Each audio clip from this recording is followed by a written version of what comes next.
raadiyoonii Dirree Shaggar. Raadiyoonii Dirree Shaggar. Raadiyoonii Dirree Shaggar.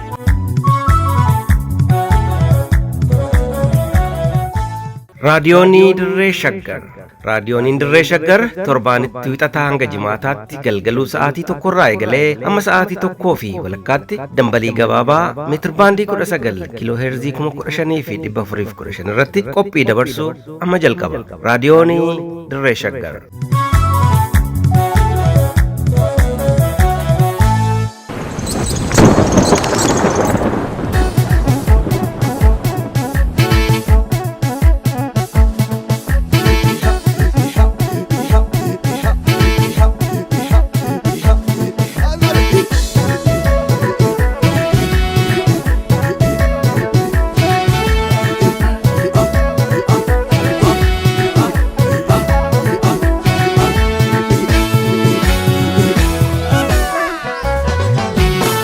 Burate bula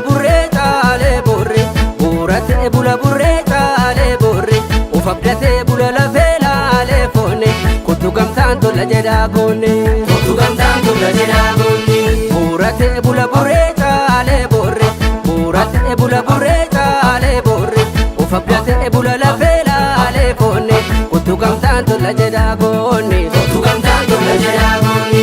Wangara sati base sitti manna, hakasa wallalte, tuga kenya salte, ilma sabab kali, mabdu abda barsite latte, ilma sabab kali, mabdu abda barsite latte. Wangara sati base sitti mannan hakasa wallalte tuga kenya salte uta sabab kali mabdu abda barsite latte ilma sabab kali mabdu abda barsite latte bukarran dajala danda keessa yaati warabu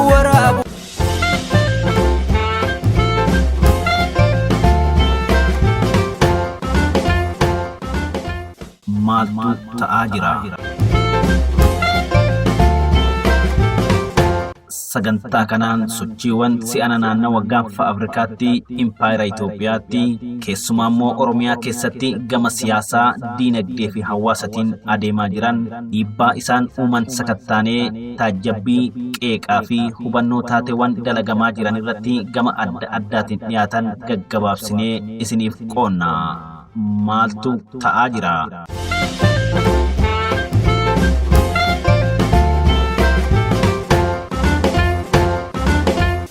Oromoon gantuu moo'iboon ajjeeste beeka. Waaqnis abbaa dhukaasee ajjeese ni beeka. Yooyyaa akkam jirtan dhaggeeffattoota keenya kabajamoo sagantaa keenya maaltu ta'aa jira har'aa qabannee dhiyaanneerra. Qopheessan Lammii Jabeessaa, Gulaalaan Duubee Wayyeessaa kan isinii dhiyeechuun mo'anii Gurmeechaa Gammachuutiin. Guddattu yaa haadha biraa ilmi kee hinduune jira. Qabsoon siyaasaa uummanni Oromoo wixinee 70mootaa kaasee finiinsee hanga har'aattis gaggeessaa jiru bu'aa bayii hedduu keessa darbaa as ga'eera. Wixinamuun adda bilisummaa Oromoo faayidaa gurguddaa lama Oromoof argamsiise. Isaanis Oromoo sabni jedhamu impaayera Itoophiyaa liqinfamuurraa baraareera. Akkasumas mirga hiree ofii murteeffannaa laboobsuun alaabaa dhuunfaa qubee afaan Oromoo kaartaa Oromiyaa fi sabboonummaa cimaa uummanni kun akka gonfatu taasiseera.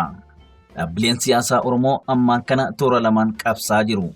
Toorri tokko Oromoon akka sabaatti dhaaba tokko jalatti gurmaa'ee rakkoolee siyaasaa, diinagdee fi hawaasummaa akka furatuuf hiree ofii murteeffachuu qaba isa jedhuu fi lakkii Oromoon saboota biroo waliin qindaa'ee mirga isaaf falmachuuf da'oo Itoophiyaa jalatti siyaasa federaalizimii hordofee rakkoosaa furachuu qaba malee hiree ofii murteeffachuutti deemuu qabu isa jedhu. Haa ta'u malee dhaabbileen Oromoo dhimma Oromoo irratti waliin hojjechuuf akka rakkoo hin qabne irra deddeebi'anii himaniiru. Dhaabbilee Oromoo hoggaa jennu ammaan kana dhugaa walitti himuuf ABO Jaal Daawud Ibsaatiin hoogganamu, KFO Piroofeesar Mararaa Guddinaatiin hoogganamuu fi Waraana Bilisummaa Oromoo Jaal Marroo Dirribaatiin hoogganamu jechuu keenya. Bilxiginnaan biyya bulchaa jiru heera mootummaa amma hojiirra jiru naqin malee heeraan biyya bulchaan jiru. Heerichi federaalizimii haa jedhuyyuu malee biyyattiin kan bulaa jirtu sirna mootitiini. Wanti mootichi jedhe martiin raawwatama. Mootichi ni matamuu hin gaafatamu. Seeraa fi heeraa oli. Kan sirni bilxiginnaa Abiy Ahmediin gaggeeffamu faarsus deebisuuf dhama'us sirna mootiiwwanii sirna nafxanyaati. Kanaaf dhaabicha akka dhaaba Oromootti fudhachuunis Oromoof qabsaa jechuunis hin danda'amu.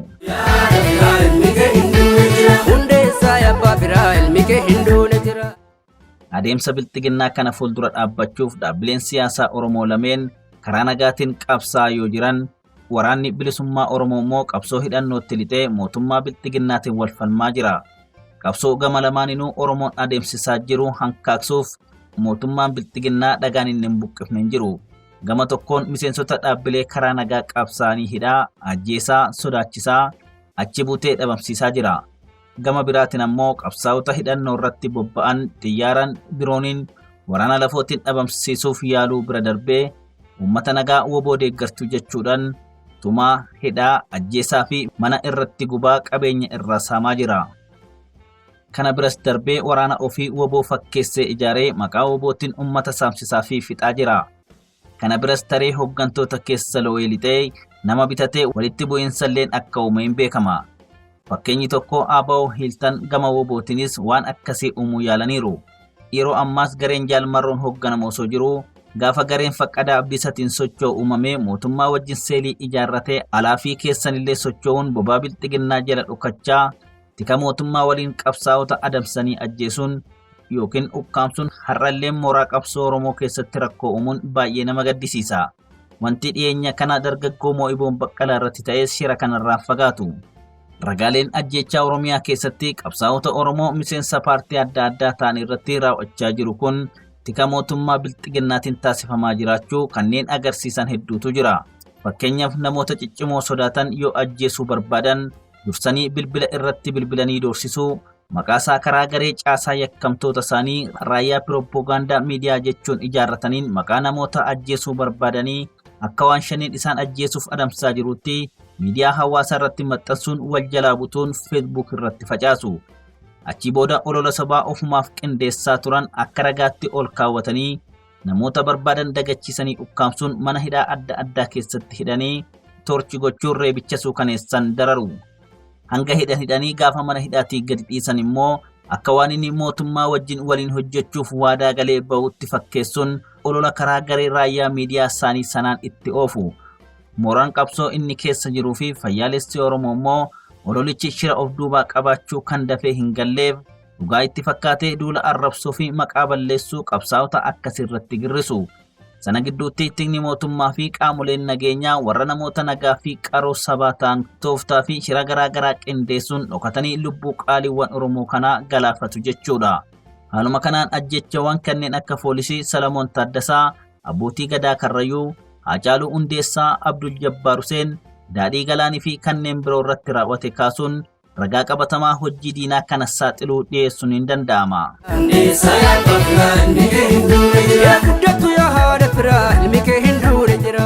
Asirratti wanti akka salphaatti biran dabarree waa'ee raayyaa miidiyaa hawaasaa yookiin sooshaal miidiyaa armii bilxiginnaan bobbaasu namuu quba qabaachuu qaba.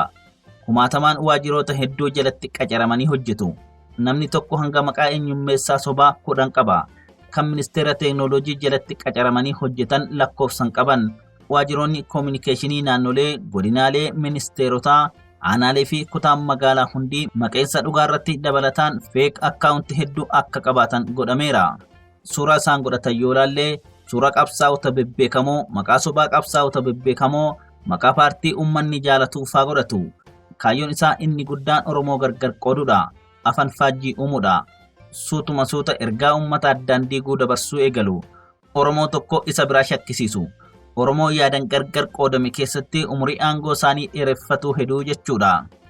Jabaa keenya rasaasa waaddaniitu obboleessa yookiin obboleettii isaatu ajjeese jedhanii soba dhugaa godhanii dhiyeessu. Qalbii namoota fayyaalessaas addaaniiru. Dhugaa namaa dhoksu. Haala kanaan waggoota arfan darbaniif Oromoo irratti dalaganiiru.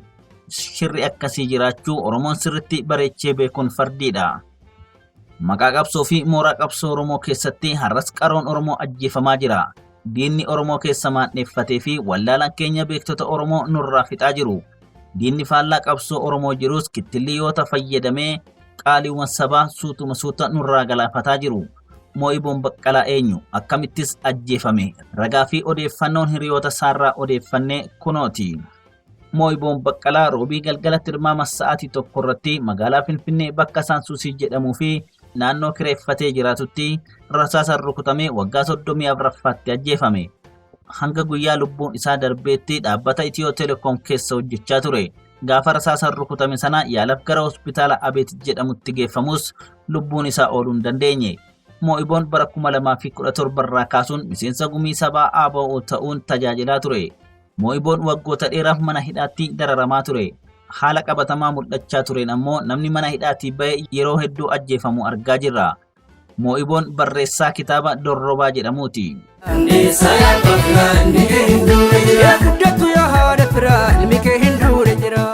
Abbaa Moo'iboon Baqqalaa ajjeesee Oromoon hundi ni beeka. Abbaa dhukaasee rukute barbaade malee dhugaa warri barbaadan jecha kanarraa waan hedduu hubatu.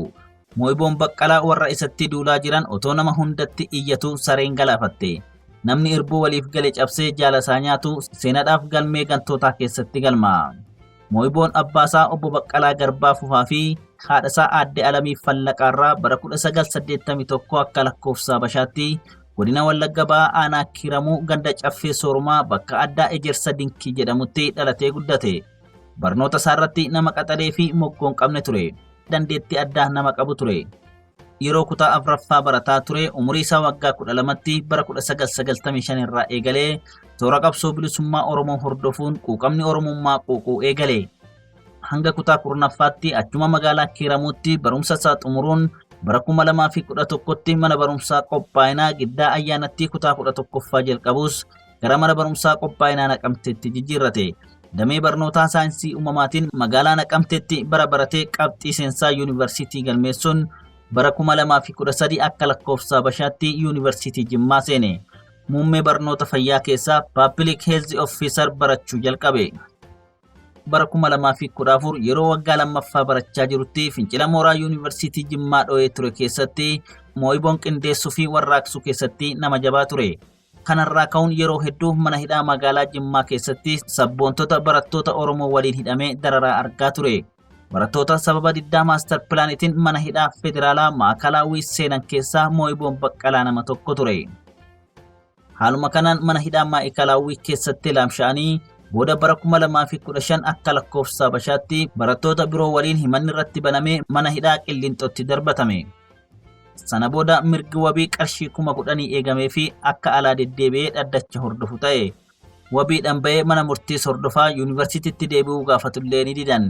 Ta'us yuunivarsiitii Rift Valley irraa barnoota ikoonomiksii barachuu eegale. Isuma waggaa 2 ga'uu yeroon beellamaa dhumee murteef akka dhiyaatu ta'e.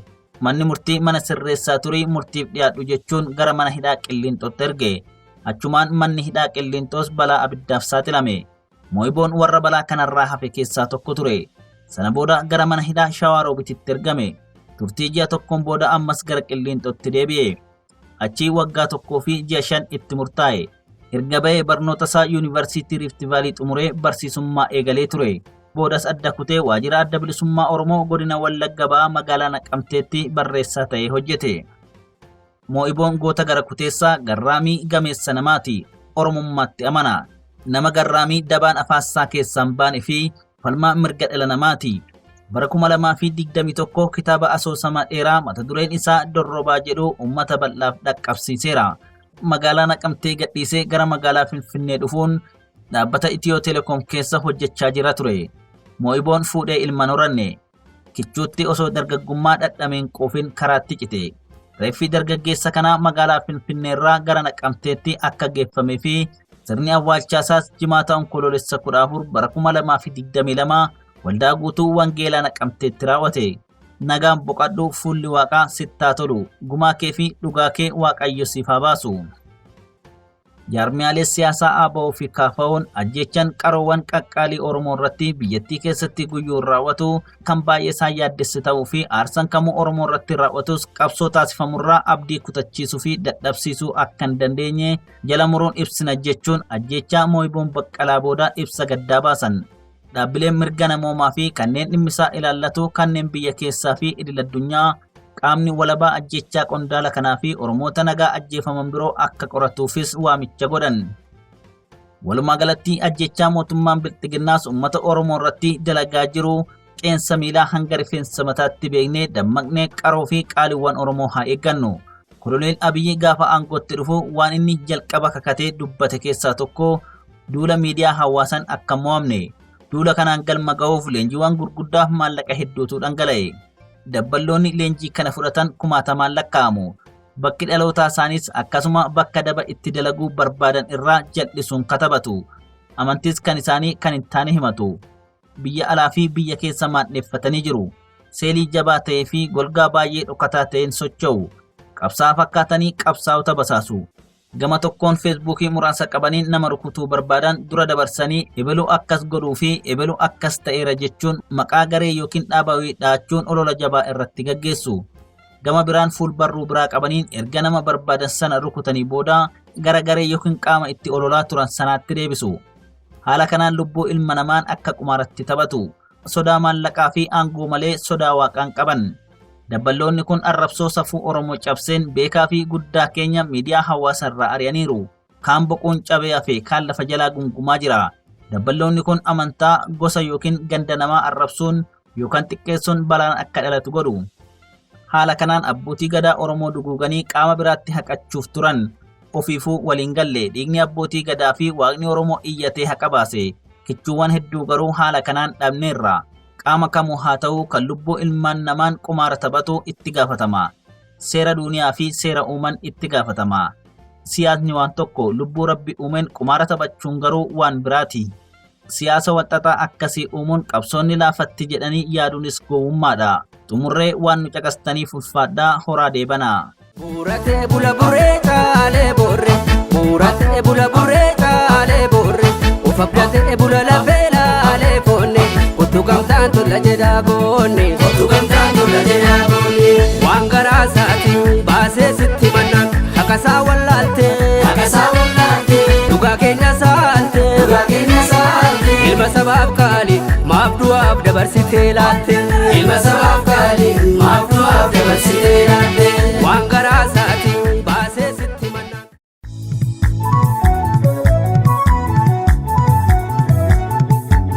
raadiyoonii dirree shaggar. raadiyoonii dirree shaggar. raadiyoonii dirree shaggar.